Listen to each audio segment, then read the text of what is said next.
The views expressed on the following program do not necessarily represent those of this station or its management.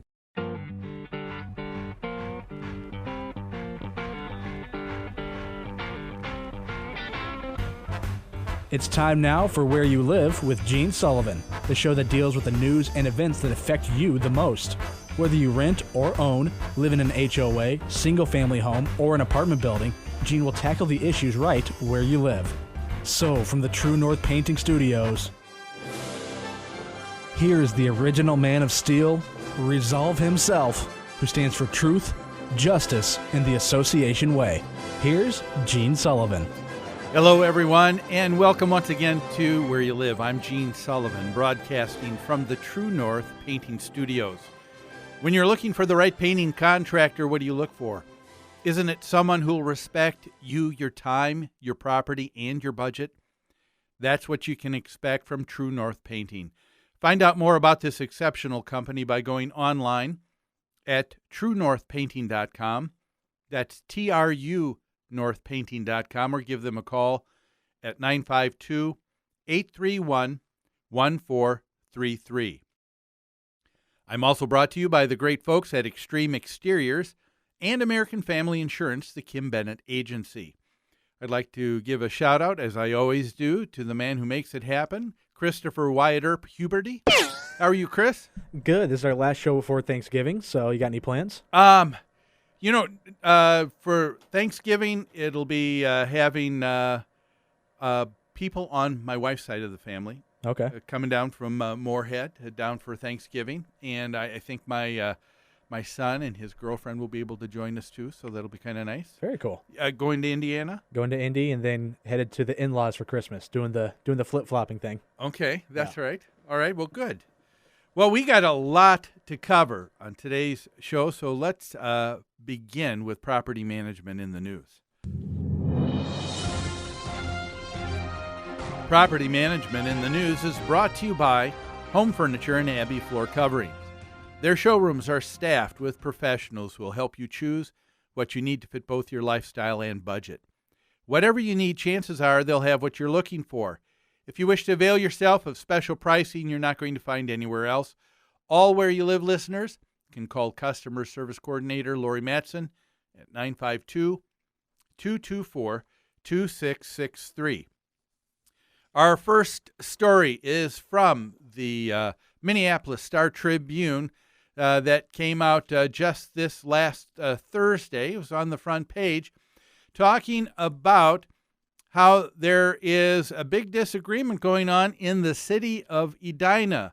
A number of people on the city council and the mayor would like to see more sidewalks built throughout that suburb and city, and it's being met with a lot of opposition by those who are living there. And so I'm happy to have on the show today to talk about this issue a gentleman who is a very good friend of mine. He's been on the show a number of times before. He's my business partner at New Concepts and a model citizen himself of the great city of Edina, Leonard Hovde. Hi, Len. Hi, Gene. Thanks for having me on. Yeah. Now, had you heard about this issue, this hubbub about the people in Edina City Hall wanting to expand and have a lot more sidewalks and bike paths being built? Well, I've not kept abreast of that part. I've been living the bike lane thing in Edina. They're very, very big on bike lanes, and so they've repainted the road so that's kind of confusing. You don't know whether you're supposed to drive down the center of the road and stay off the bike lane, or if you're supposed to straddle the bike lane so you're not crashing into people.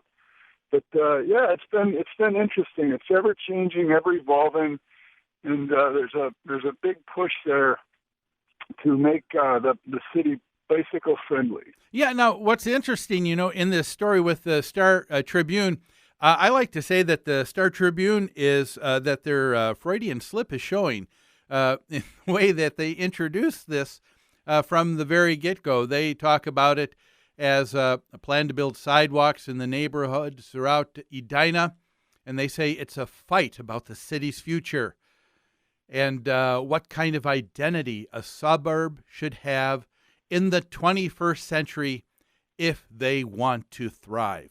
Boy, those are that is a pretty biased statement there, right? The only way that the city of Edina is going to thrive is if people agree that you got to have more sidewalks and bike paths because that's the future. Do you agree with that, Len?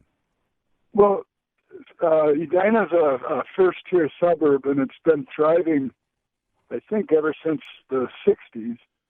And I really can't see that adding sidewalks and bicycle paths is going to make it thrive even more. Yeah.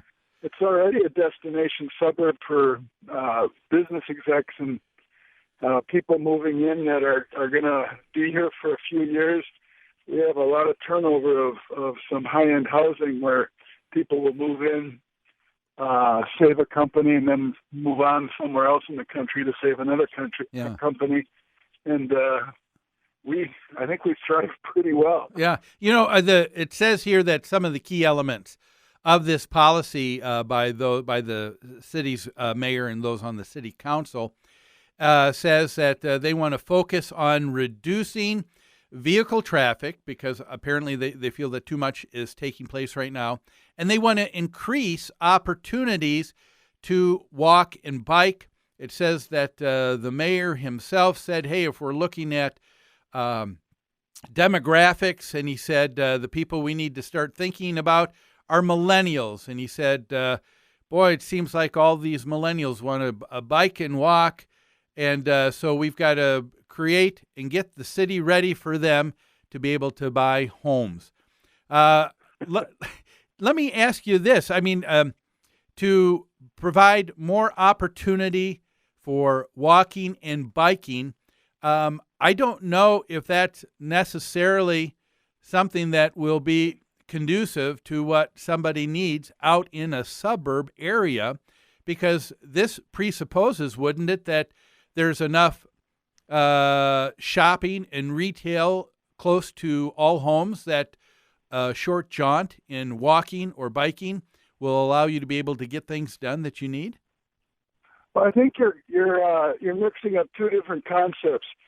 In let's say in Minneapolis, you'd walk and bike to corner grocery stores and convenience stores, and you want the sidewalks and stuff for that. In the suburbs, you drive to your grocery store, you drive to the hardware store, the places you want that are in little commercial districts within the suburb. You walk for recreation in the suburb. You ride your bicycle for recreation. There are a few people that will ride bicycles to work. You know, you see those guys. They've got the obligatory uniform of the serious bicyclist heading off to work in the morning. Yeah. And so those 8 guys, you know, they kind of are going to get they're going to get their bike lanes, and the rest of us are going to pay for it. Yeah. I always thought we should be, you know, taxing their bicycle as much as we tax the cars, because the bike lanes have to be built. The